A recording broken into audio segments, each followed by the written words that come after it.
Около месяца назад начались ремонтные работы в спортшколе села Пшап Гулрыбского района. Устранена протечка кровли, которая была заменена несколько лет назад. Жители села обратились с просьбой к депутату своего округа Роберту Яйляну оказать содействие в восстановлении спортшколы. Руководство страны изыскало средства на ремонт здания. Управление капитального строительства провело необходимые расчеты, и подрядчики приступили к работе. Ремонт, по подсчетам строителей, обойдется порядка 7 миллионов рублей. Управление капитального строительства провело дополнительную экспертизу, добавило фронт работ.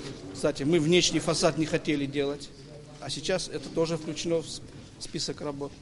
В общем, общая сумма достигла почти 7 миллионов рублей. В наше время, когда того внешнего финансирования, какое было раньше, нету, руководство страны в вашем лице, в первую очередь, изыскало возможность профинансировать этот проект.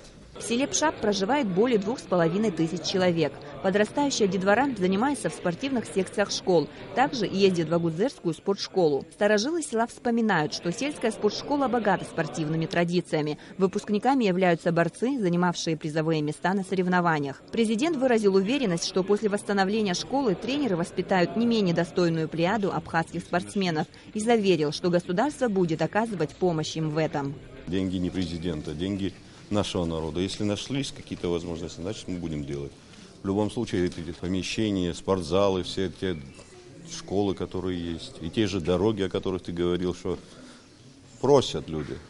Если они не напрямую, через вас, то все равно приходят к нам, приезжают и говорят о дорогах тоже. Будем делать там, где есть возможность. Ремонт планируется завершить к сентябрю. Воспользовавшись присутствием президента, сельчане пригласили его на торжественное открытие спортшколы. В ходе рабочего визита в Гулрыбский район президент встретился с жителями сел Пшап и Кацикыт.